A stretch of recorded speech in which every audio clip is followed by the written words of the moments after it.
So hey guys, once again welcome to all of you in my channel in YouTube. Guys देखो, यहाँ पे कुछ important facts के बारे में डिस्कस करने वाला हूँ, कुछ आपसे बात करना है बेसिकली। अभी मैं इसके बाद में एक वीडियो फिजिक्स का ऐड करने वाला हूँ और मुझे आप सभी से पूछना है कि वो कैसे टीचर हैं, कैसा क्या पढ़ाते हैं। आप सभी मीन्स बता दीजिए, मीन्स मैं उन्हें फिजिक्स के लिए हायर करूँ, अदरवाइज़ मैं अभी आप सभी के लिए रेगुलर रहूँगा और मैं विद कॉन्सेप्ट खुद करा सकता हूँ।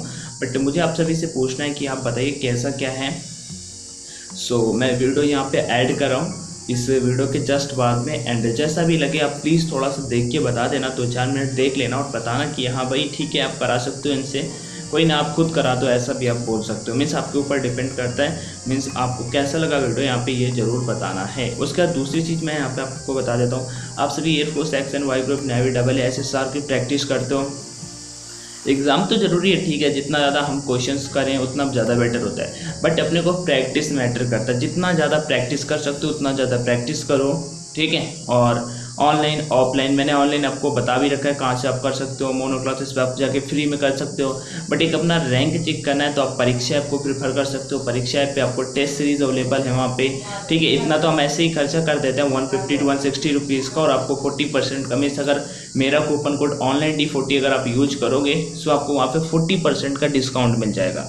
ऑलमोस्ट 260 का पूरा वो टेस्ट सीरीज़ है ऑनलाइन, और अगर मेरा कूपन कोड डाल दोगे तो आप आपको 40% का डिस्काउंट भी मिल जाएगा। उसके बाद होगा क्या भाई, अगर आप उनमें करते हो तो पहला नंबर कंटेंट अच्छा है, बोथ लैंग्वेज पे अवेलेबल है। बोथ लैंग्वेज के अवेलेबल होने के बाद उसमें वो मीन्स दिया हुआ है, जैसे कि मैं आपको बता देता हूँ, बोथ लैंग्वेज में दिया है। उसके बाद वहाँ पे एक वीक पे एक टेस्ट कंडक्ट किया जाता है जो सभी लोग दे सकते हैं, अधिकतर फ्री में कंडक्ट किया जाता है, ठीक है। उसके बाद दूसरी चीज़ मैं यहाँ पे आपको बता देता हूँ, परीक्षा ऐप पे होता क्या है कि मीन्स अपना रैंक चेक कर सकते हो कि भाई मैं कहाँ पे स्टैंड करता हूँ, अपना स्टैंड चेक कर सकते हो, अपना लेवल चेक कर सकते हो कि हाँ अभी मेरा जैसे कि आपने टेस्ट दिया कोई X ग्रुप का, Y ग्रुप का, सो उसमें 70 में से आपके कितने नंबर आ रहे हैं। सो और आपके ऊपर कितने लोग हैं, मान लो 10,000 लोगों ने टेस्ट दिया तो आपका रैंक 5,000 के ऊपर आ रहा है, तो कितना गड़बड़ है वहाँ पे। मतलब यही देखने को मिलता है। मीन्स ऑनलाइन होता है सो यही बेस्ट होता है, अदरवाइज ऑफलाइन तो आपके पास प्रैक्टिस टेस्ट होंगे ही, आप उन्हें को करिए। All the best. अभी मैं ऐड करता हूँ वीडियो, वो ज़रूर बता के जाना, एंड बेस्ट लगे तो ऑनलाइन मीन्स परीक्षा ऐप की टेस्ट सीरीज बाई कर सकते हो, और वहाँ पे बाई करते समय online D40 coupon code use कर देना तो 40% का डिस्काउंट मिलेगा, उससे मुझे भी कुछ प्रॉफिट हो सकता है। सो चलो चलते हैं और यहाँ पे डिस्कस करते हैं, ज़रूर बताना। Let's start it. नमस्कार दोस्तों, आप सभी का आपके अपने YouTube चैनल ऑनलाइन एजुकेशन में हार्दिक स्वागत है। आज अपने करेंगे physics air force 2020 mission X group के लिए, और अपने करेंगे फिजिक्स में टॉपिक ना करके कुछ महत्वपूर्ण प्रश्न करेंगे, इंपॉर्टेंस क्वेश्चन करेंगे।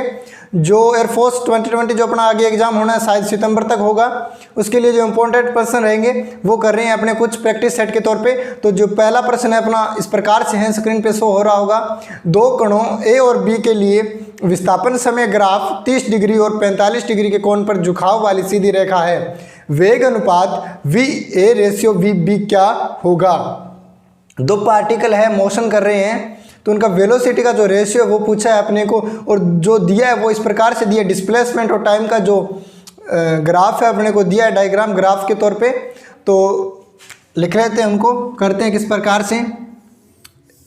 ये ले लिया अपने ग्राफ समय और विस्थापन का, टाइम एंड डिस्प्लेसमेंट, ठीक है। अब अपने को दिया पार्टिकल ए है जो हॉरिजॉन्टल से 30 डिग्री, ठीक है ना।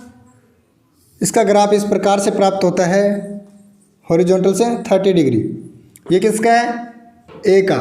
ठीक उसी प्रकार बात करें बी की, तो बी है वो है 45 डिग्री,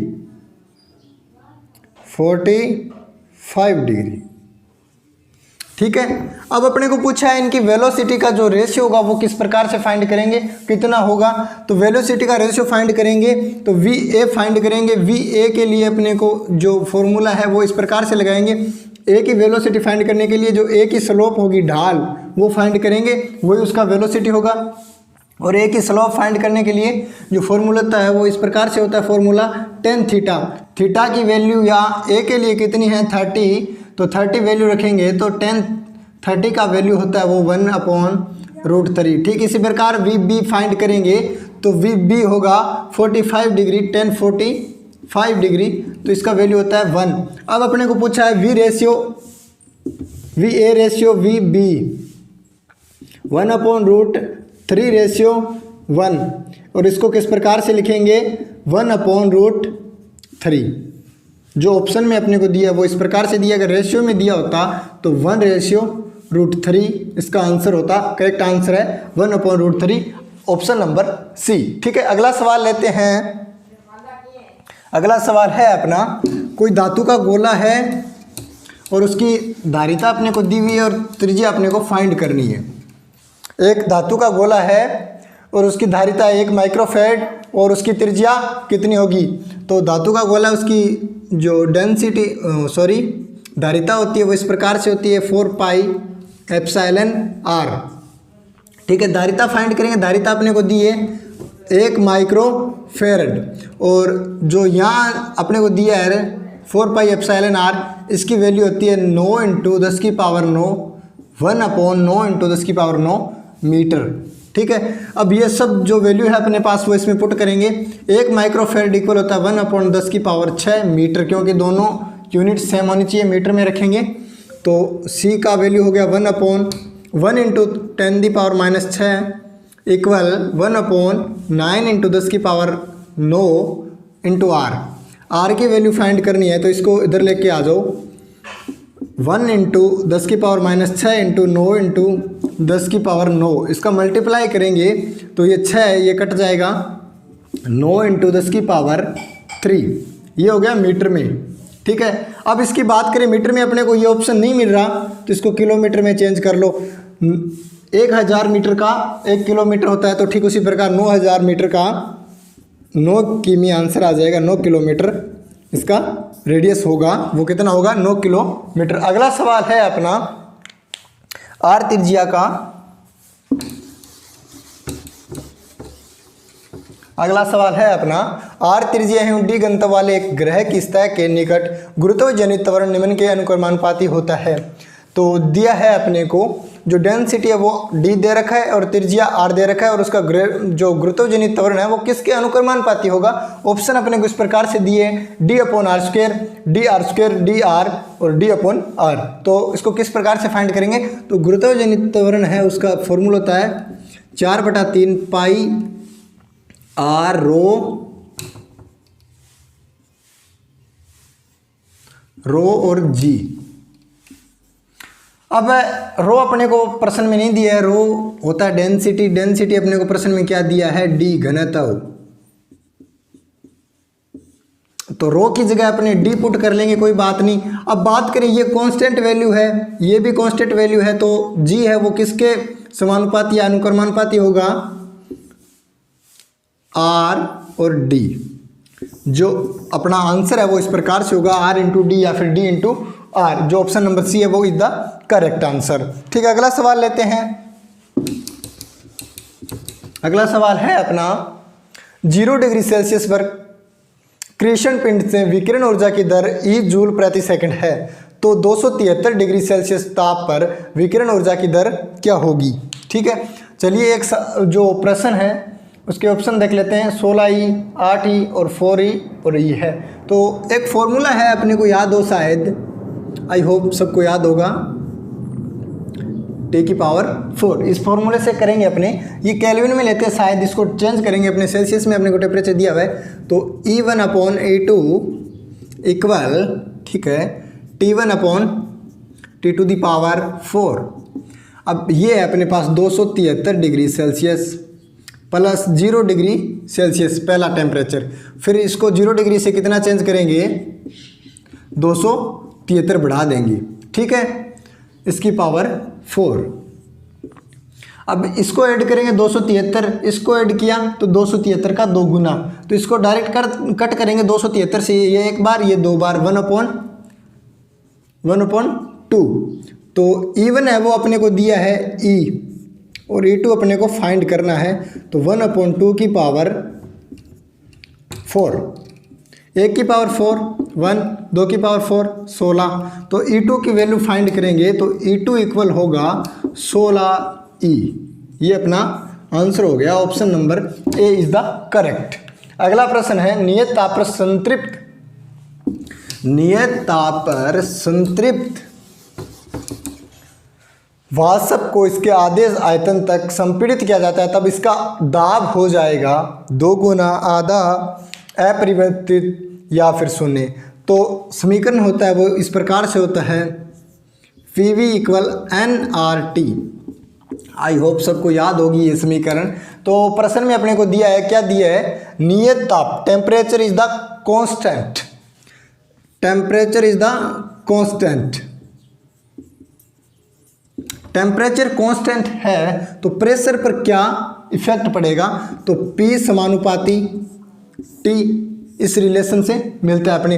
तो अगर T चेंज नहीं हो रहा तो P में भी कोई चेंजेज नहीं होगा, नो चेंज, मतलब अपरिवर्तित रहेगा। Option number C is the correct.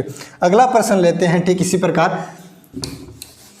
कृपया सभी वीडियो को जल्दी से जल्दी लाइक कर दें, शेयर कर दें, और चैनल को अभी तक सब्सक्राइब नहीं किया तो चैनल को भी सब्सक्राइब कर लीजिए। अगला सवाल है अपना, किसी तार का प्रतिरोध 6 ओम है, यदि इसे खींचकर 2 गुना कर दिया जाए, इसकी लंबाई को 2 गुना कर दिया जाए तो प्रतिरोध पर क्या प्रभाव पड़ेगा या नया प्रतिरोध प्राप्त होगा वो कितना होगा। तो इस प्रकार के प्रश्न करने के लिए डायरेक्ट शॉर्ट ट्रिक लगाते हैं, हमने कोई दिक्कत नहीं। डायरेक्ट शॉर्ट ट्रिक के रूप में बात करें तो R समानुपाती L²। R यहाँ है रेजिडेंस, प्रतिरोध L लेंथ लंबाई, ठीक है। लंबाई में जो चेंजेज होगा वो इस प्रकार से होगा प्रतिरोध के आधार पे, या प्रतिरोध में जो चेंजेज होगा लंबाई के चेंजेज से तो इस प्रकार से होगा। अपने को दिया है, पहले मान लिया आपने लंबाई L थी, इसको कर दिया 2 गुना 2L, ठीक है। अगर L लंबाई थी तो प्रतिरोध कितना था, 6 ओम, ठीक है। L तो इसको करेंगे सोल्व, 4L²। L² का जो प्रतिरोध था उसका 4 गुना,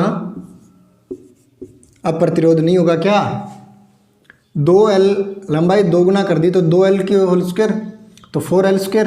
L² का जो वैल्यू है वो 6 ओम है, तो 4 से इसको मल्टीप्लाई कर देंगे, 6 × 4 = 24 ओम। नया जो प्रतिरोध होगा या फिर जो प्रतिरोध चेंजेज होगा वो इस प्रकार से होगा कि नया प्रतिरोध 24 ओम अपने को प्राप्त होगा। अगला सवाल लेते हैं।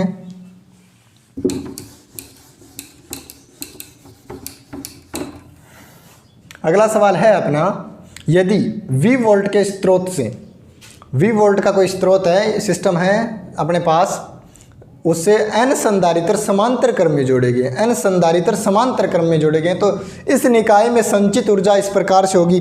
यहाँ कुछ दिए हैं अपने को, n संधारित्र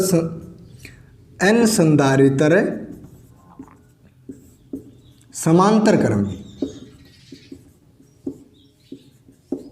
अब जो संधारित्रों का संयोजन होता है और जो प्रतिरोधों का संयोजन होता है वो एक दूसरे के रिवर्स उल्टा होता है। जिस प्रकार से संधारित्र है वो समांतर क्रम में जोड़े जाते हैं, ठीक उसी प्रकार प्रतिरोध है वो समांतर क्रम में ऐड होते हैं, श्रेणी क्रम में ऐड होते हैं, ठीक है। ये बात याद रखना, दोनों के कंपैरिजन से अगर याद रखोगे दोनों का संयोजन तो जल्दी याद रहेगा। तो अपने को दिया है प्रश्न में, किसी V वोल्ट के स्रोत से n संधारित्र समांतर क्रम में जुड़े हैं तो इस निकाय में संचित ऊर्जा कितनी होगी। संचित ऊर्जा का जो फॉर्मूला है अपना, जो सूत्र है उसकी बात करें तो वो इस प्रकार से होता है कि संचित ऊर्जा का फॉर्मूला, संचित ऊर्जा एनर्जी होती है 1/2 CV², CV, ठीक है, CV²। ये तो हो गया डायरेक्ट। अब अपने को एक संधारित्र की बात करें तो इस प्रकार से कर लेंगे, कोई बात नहीं। अब दिया है कि n संधारित्र है वो समांतर क्रम में है, तो ये है जो C इक्विवेलेंट फाइंड करेंगे, मतलब टोटल संधारित्रों का जो धारिता है वो लिखते हैं यहाँ C। तो टोटल संधारित्रों की धारिता अपने n संधारित्र है, कौन से क्रम में है, n संधारित्र है वो समांतर क्रम में है, तो डायरेक्ट इसको लिख लेंगे n × C। समान है, n प्रकार के हैं तो इनको डायरेक्ट n से मल्टीप्लाई करें। अगर ये श्रेणी क्रम में होते तो इसको लिख लेते हैं C/n, ठीक है। तो अब C की जगह अपने ये पुट कर देंगे, C इक्विवेलेंट की जगह तो ये पुट करेंगे तो अपने पास आंसर प्राप्त होगा 1/2 NCV²। ये अपना आंसर हो गया इस प्रश्न का। Option number B is the correct. अगला प्रश्न जो है इस प्रकार से है, इस प्रकार के प्रश्न जो अपने अभी किए हैं टोटल, ये सब जो एयरफोर्स की एक्स ग्रुप के एग्ज़ाम है इसके लिए इंपॉर्टेंस रखते हैं अपने आप में। तो अगला सवाल है अपना, एक लड़का एक पत्थर को अधिकतम 10 मीटर की ऊंचाई तक फेंक सकता है। मैक्सिमम हाइट एच मैक्सिमम है वो कितना है, 10 मीटर तक फेंक सकता है। और वो लड़का उसी पत्थर को जिस अधिकतम क्षैतिज दूरी तक फेंक सकता है वो क्या होगी, ठीक है। आर मैक्सिमम अपने को फाइंड करना है, हॉरिजॉन्टल कितना फेंक सकता है उसी वस्तु को, उसी पत्थर को। तो बात करें एच मैक्सिमम की, एच मैक्सिमम होता है यू स्क्वायर अपन 2g। जहाँ जी की वैल्यू अपने को दी नहीं हो, जो गुरुत्वीय त्वरण है वो अपने को दिया नहीं हो, तो उसको मान लेते हैं या फिर इमेजिन करके 10 ही मानते हैं, जो अपने कैलकुलेशन में ईजी होता है। वैसे तो 9 पॉइंट समथिंग होता है, ठीक है ना, मीटर प्रति सेकंड स्क्वायर इस प्रकार से होता है। तो अब इसको न लेके 10 लेंगे इसको, ठीक है। 10 लेंगे तो ये यू स्क्वायर की जो वैल्यू है वो अपने को काम देगी कहाँ, आर मैक्सिमम फाइंड करने में।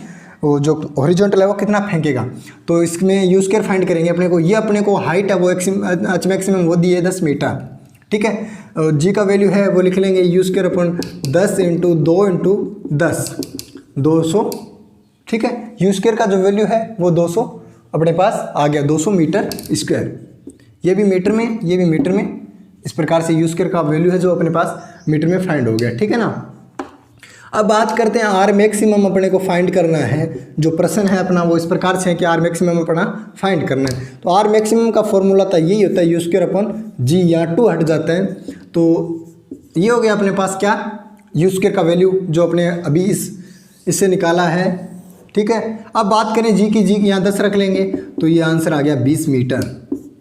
जो पत्थर है उसको कोई व्यक्ति फेंकता है 10 मीटर हाइट पे, तो उसको हॉरिजॉन्टल 20 मीटर हाइट तक 20 मीटर दूरी तक फेंक सकता है। इस प्रकार के आज के जो अपने इंपॉर्टेंस पर्सन है, ठीक इसी प्रकार हम daily importance person air force x group के लिए लेके आएंगे। अगर सेशन अच्छा लगा है तो कृपया लाइक कर दीजिए, चैनल को सब्सक्राइब नहीं किया तो सब्सक्राइब कर लीजिए, और अपने मित्रों के साथ वीडियो को शेयर जरूर कीजिए। और सबसे ज़रूरी, पढ़ेगा भारत तो बढ़ेगा भारत। जय हिंद, जय भारत।